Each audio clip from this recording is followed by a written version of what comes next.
Okay, today's video we're going to talk about Google shopping campaigns and how to basically increase the click-through rate on your shopping campaigns given they're generally so profitable, particularly smart shopping campaigns, which I do 100% of, no non-smart shopping campaigns, in other words.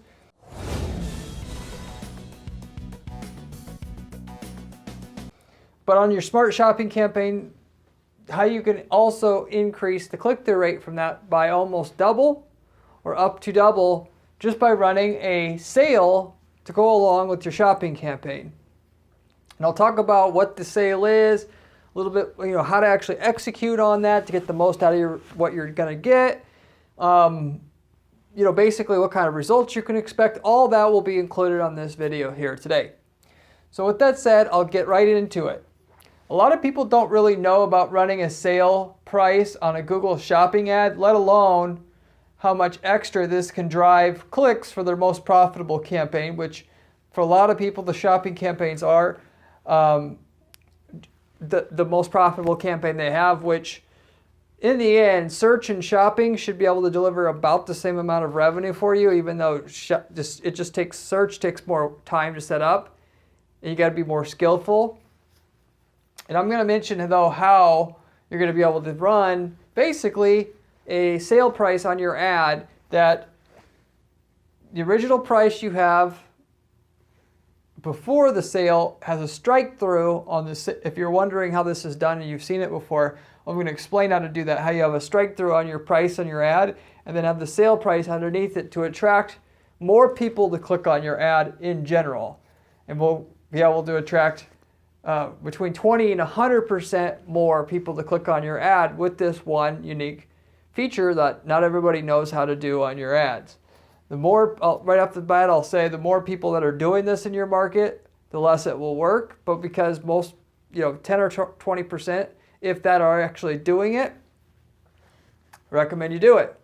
And get the closer to a 50% on average, 50-60% increase in click-through rate you can get by just doing this one simple thing.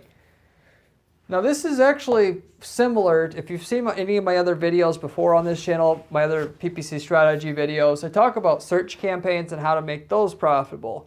And with the search campaigns, it's very much similar to the shopping in what gets people to click.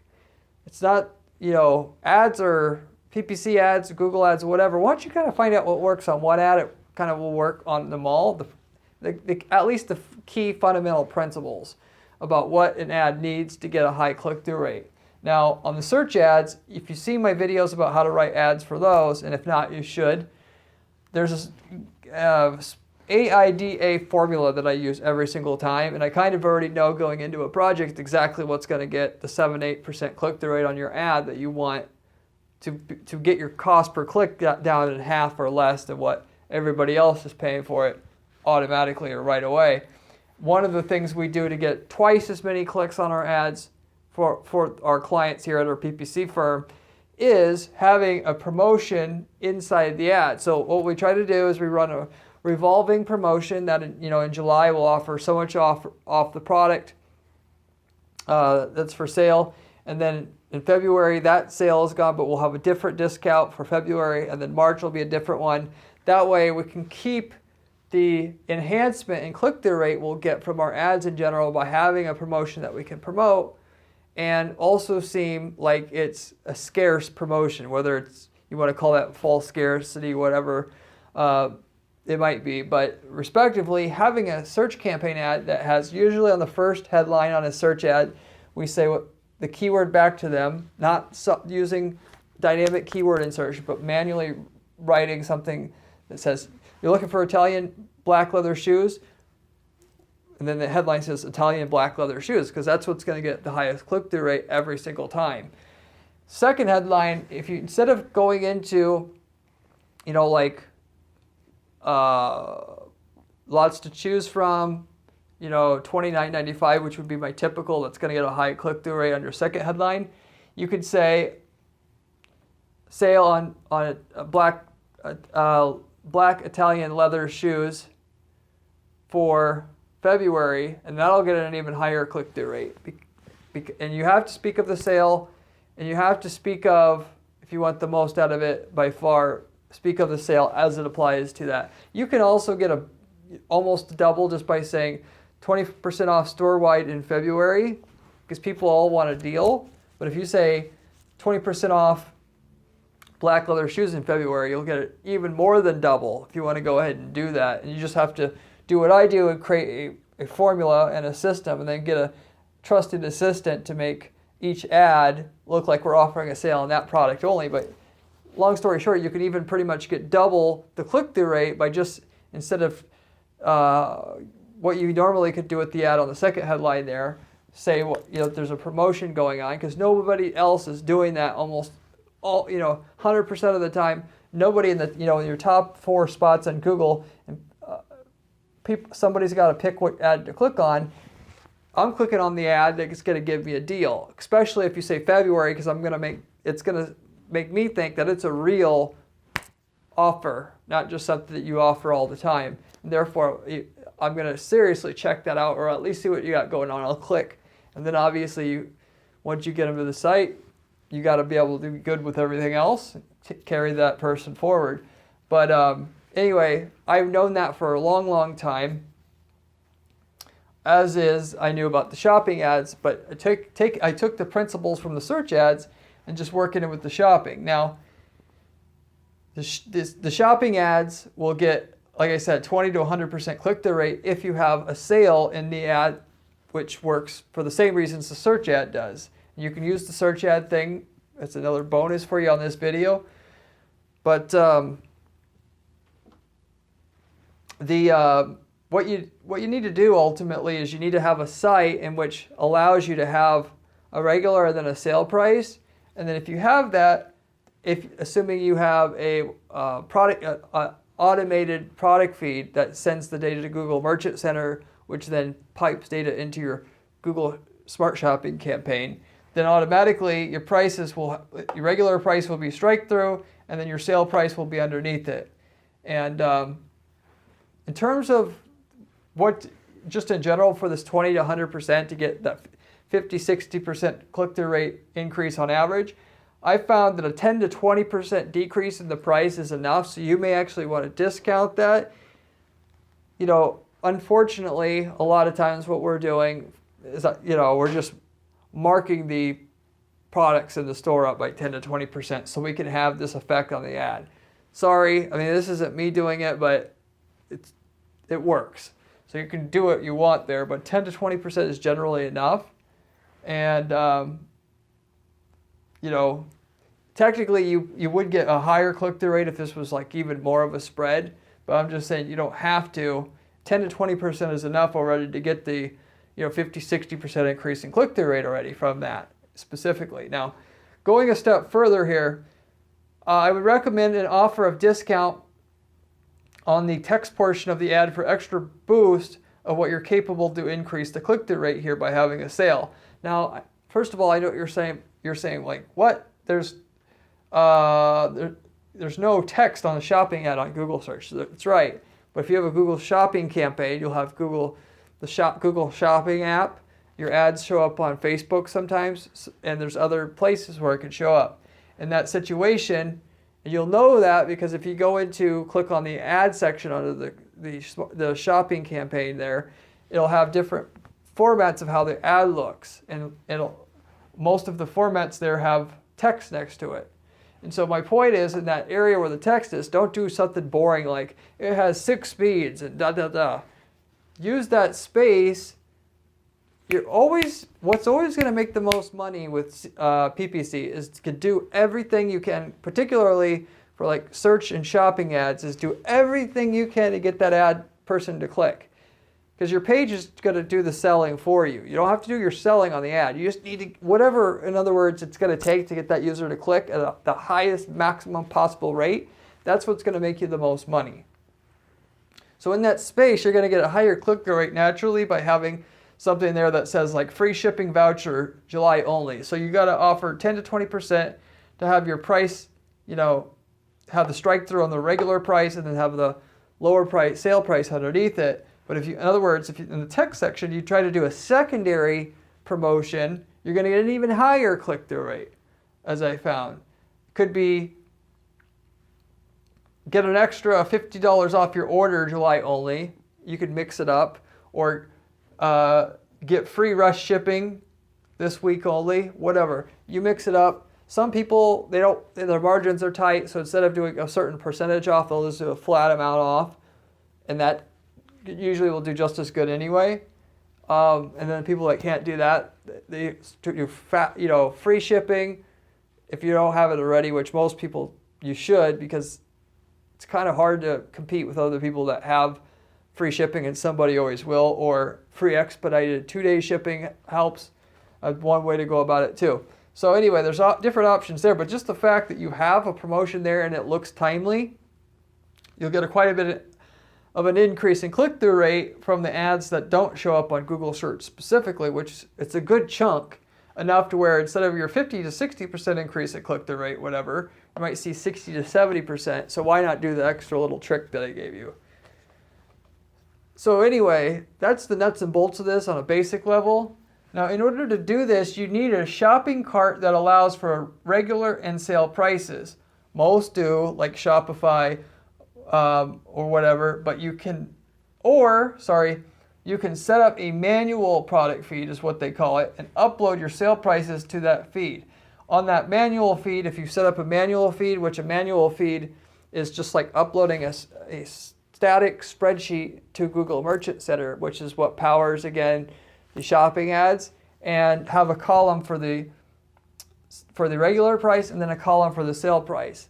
And if you do that, it works as if your website actually had the regular and sale price on it.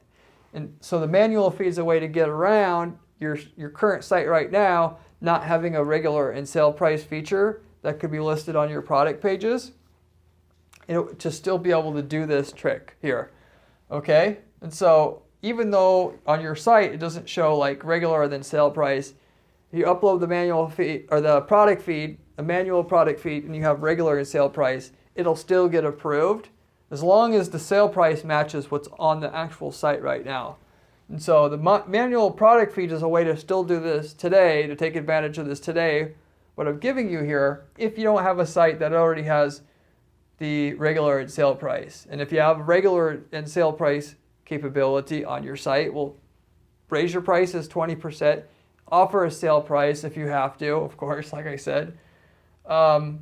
And with that, your product feed, your automated product feed, if you're using one of those, 90% of you guys out there are probably using an automated feed, because that's what most people use that have not totally custom shopping carts, because there's usually a plugin that you can use with your shopping cart that will automatically pump out a automated XML feed for Google Merchant Center that updates once a day any of the stock, the products you have, stock issues, the pricing changes that you do. It automatically keeps all of your shopping ads and Merchant Center updated automatically. But respectively, if you do the manual feed, you have to have the regular and sale prices both to do it there, like I said. And so anyway, that's the mechanics behind how you have to do this. Now, overall, having a normal strike through on price on both the site and the ad works the best to make the most money, which means it might be a good idea anyway if your site doesn't have the capability to have a regular and sale price showing on your product page, as you're going to miss out on part of what you can do, what you can actually get from having a regular and sale price on your site, just as in general as a part of all this. You'll make more money. In other words, if you don't have the capability on your site in terms of your shopping cart and how it's programmed to have a regular and sale price on your site, and you end up using a manual product feed like I gave you to work around that issue so that your ad can show a regular and sale price, even though your site doesn't show a regular and sale price, then you may want to just go ahead and spend the money to get your site, your custom site or whatever that doesn't have a regular and sale price if you have to, so that it does, because the strike through on the regular price and then having a sale price underneath it, as far as I found, will get you an increase in conversion rate by itself, a good 10 to 30% on its own. Why? Because it builds urgency in the user. Ooh, it's on sale, I better buy it now. It cuts down on the rate of which people procrastinate. And the procrastination is what is a killer. 90% of people who get to your site in the first place or the first time, they will come back and buy, but the more you can get them to buy now without alienate them and seeming like you're too aggressive to where you will alienate them, the more that they're going to buy from you as a whole. Because if they leave, even if they have the best intentions, maybe they lose their money, a competitor gets them first, or their wife is going to say no, or whatever. So, in terms of procrastination, a lot of people just genuinely forget. Even if you have good follow-up advertising and whatnot, you'll have a higher percentage forget than obviously if you got them to buy right then. And so anyway, that's the big reason why you even offer a sale in the first place, to have with your site and have anything to do with web marketing, to get people that will quit procrastinating and buy. And because they don't procrastinate, they'll end up completing their purchase at a higher rate, because that promotion that you're doing can last only a certain amount of time and get that person who is procrastinating to buy quicker, and therefore buy as a whole more often.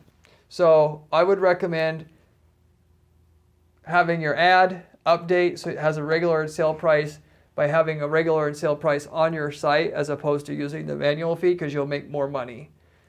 But even if you use the manual feed, you'll still get the 20 to 100% increase in click-through rate somewhere, probably closer to 50% in and itself, just by having your price marked down 10 to 20% so that your ad, through the use of the manual feed, like I said, will have a regular price with a strike-through through it, and then a sale price directly underneath it to get the ad to look a little bit more like eye candy for the user. So anyway, with all that said, there's a bonus strategy I also want to give you here on today's video, so you can make even more money for what you're doing. Okay?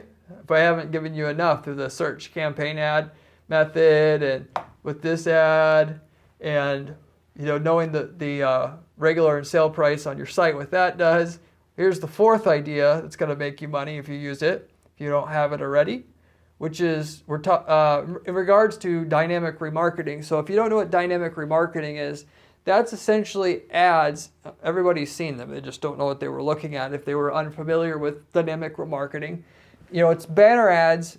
Well, first of all, remarketing is marketing that where you're trying to market to the person again after they've been to your site. And then most remarketing is display remarketing through Google Display Network, which shows up on other websites other than Google. And so you have these, and that's typically done through like banner ads. So you have a banner ad that shows up for a person after they got to your site in the first place to hopefully get them back. There's a type of, instead of what they call static banner ads, which just has one message on it and that's it, it just works like you would think it would. There's these dynamic remarketing ads, which Google will actually custom build you an ad based upon what page of the site that they were on and what they were looking at. So if they were looking at a baseball bat here, they'll see an ad that has the baseball bat and the price on it. And if they were looking at a baseball, they'll see a different ad, and it'll be with the picture of the baseball on it primarily and the price, in order to get the person, obviously get the product in front of the user that they were actually looking at. When you have hundreds or thousands of products, it makes a big difference versus being able to show them random products, as you can imagine. So the reason why I'm bringing this all up and what the strategy here is all about, where you can get more out of what you're doing, do dynamic remarketing if you're not doing it already. That's the first recommendation. But with that, you can get more out of your dynamic remarketing, as I found, if you have the regular and sale price on your product feed, whether you use manual product feed or the automated or automatic product feed, either whatever way you go about it. Because what happens is, with the dynamic remarketing ads, you'll find Google will give you a few examples of how the ads are going to be built or whatever, in terms of, because what happens with the dynamic remarketing, it's pulling the product images and the details about each one of your products from your Google Merchant Center feed through the product feed and builds the ad on the fly for the user. But it'll show you several examples of what that dynamic ad could look like, and they have a whole bunch of different variants in terms of how they configure what the looks of that ad will be, but it's all fundamentally the same. They're going to show you the products that you were looking at or a product that you were looking at in the ad that they build for you on the fly, or for the user on the fly after they leave the site. And if you have a regular and sale price both on your product feed, whether you use the manual or automated feed, then you have quite a few of the ad templates that they'll hook you up with that they'll use to build you an automated ad, because they try a bunch of different ad templates because it cuts down on banner blindness. If people see the ad and they later on see the same ad, it's not going to have the effectiveness of having multiple ads that you can rotate out for the user that look visually different. And so they'll try a few, but quite a few you'll notice on their templates, they'll have a little, I tried to draw it down here. I didn't do a very good drawing, but there'll be like a little sale tag next to the product. And the sale tag says like 29% off, 39% off. And a lot of their ads, they won't have a price on it. It'll just be a picture of the products. They were, picture of the product and then the sale tag on next to it that says how much off it is. And it really gets the user, active and clicking on that ad basically. Versus if all you have on that ad is the product and the price, it's not as engaging as seeing the product and the sale tag next to it. And so Google can automatically do that for you. So instead of having like on Google search what happens where it's like the regular price has the price strike through and then there's a sale price, on the dynamic ads it'll show a lot of the times just the product and then a sale tag next to it, versus the product and the price alone doesn't get the same click-through rate. I know because I've done this. You can get as much as 100% increase in click-through rate by having a regular sale price available in your product feed for Google to build your dynamic remarketing ads with than if you just had the regular price and that's it basically. Okay, so you can go from product here, sometimes on the ad they'll have multiple products. So if you were looking at multiple products, they'll build an ad with 4 different products you were looking at and then the products and the prices underneath it.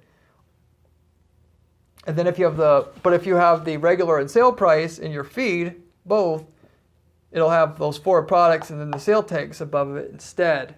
It's not to say that technically some of the ads, if you have sale prices, instead of the sales tag, they could have the regular price with the strike through and then the sale price underneath it. I have seen that. They more so have the sale tags next to the products, which I think it looks a lot cooler anyway. But they're going to go with what gets the highest click-through rate. They're going to test the different variants. And just having the ammo of you being able to use the sale tag or to be able to have a price with a regular price with the strike-through in it, obviously is going to make a much, much, much better ad than the product and the price, because there's nothing else for the user to learn there. Remarketing, if you watch my other videos, I mentioned time and time again, most people, when they do these remarketing ads, they just beat people over the head. Are you ready to buy yet? How about now? How about now? How about now? And people get pissed off. They hate the banner advertising in general out there, and they get ad blockers and all this other stuff because of that exact thing, because people are lazy. They don't want to actually put any kind of imagination into what they're doing and think about what the user might want to see. Instead of, I got money, I will buy ads, I will pound them with the ads, they will like it. Whether they like it or not, they're going to see that.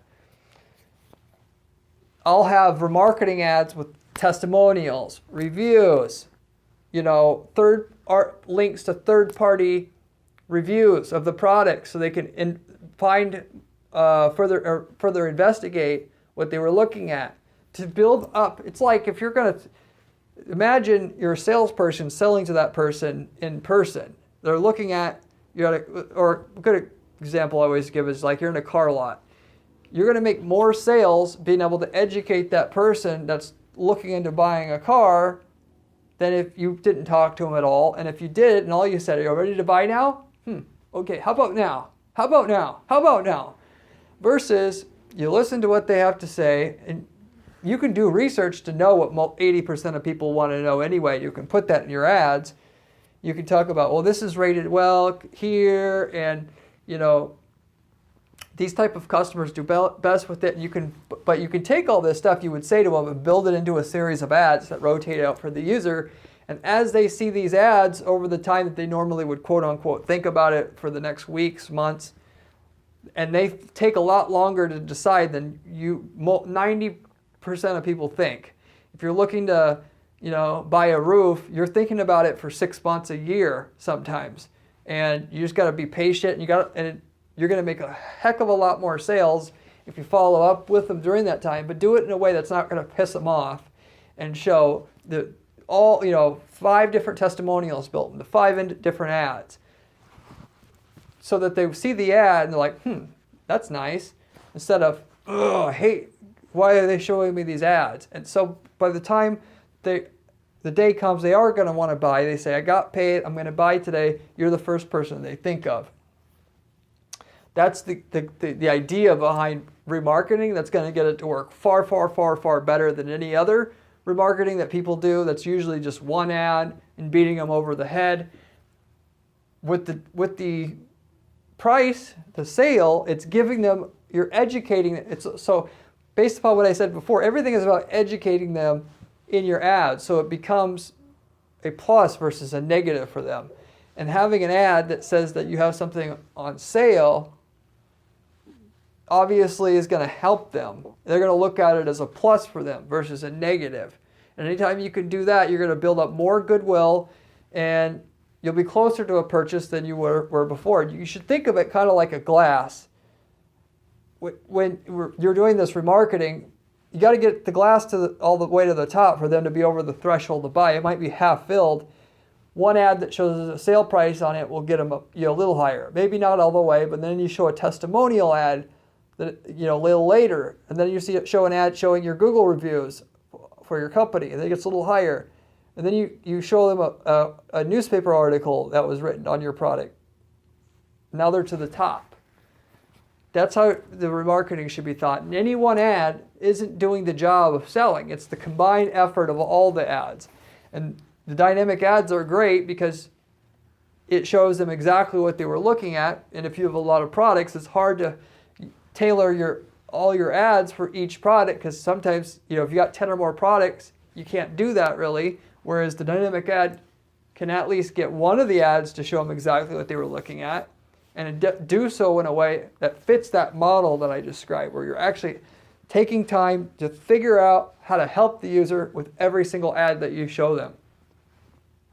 So anyway, hopefully that all makes sense. You add the regular and sale price to your product feed through doing this, and now your dynamic remarketing, you've got a great opportunity to make remarketing work for you there, and work better than what it would without the regular and sale price on your feed. I have a ton of other videos on this channel about other PPC money-making strategies. If you want to make a ton of money with PPC and learn how to do that, you should definitely take a look at some of my other videos there. I have a blog at guaranteedppc.com/blog with step-by-step instructions on how to actually build PPC campaigns the way that I build them to guarantee results for our clients. If you'd like information along those kind of lines, in a step-by-step manner, basically, you can check that out there. If you have any questions on anything that I covered today on this video about the strategy itself, leave me a comment down below. I get back to every single person who leaves me a comment or question on this channel within a day or two time, typically. And with all that said, I hope you enjoyed the video, served to educate you enough to make some more money with your PPC campaigns, and hope to see you in my next video as another great PPC strategy in another day or two time when it's released. Have a good one.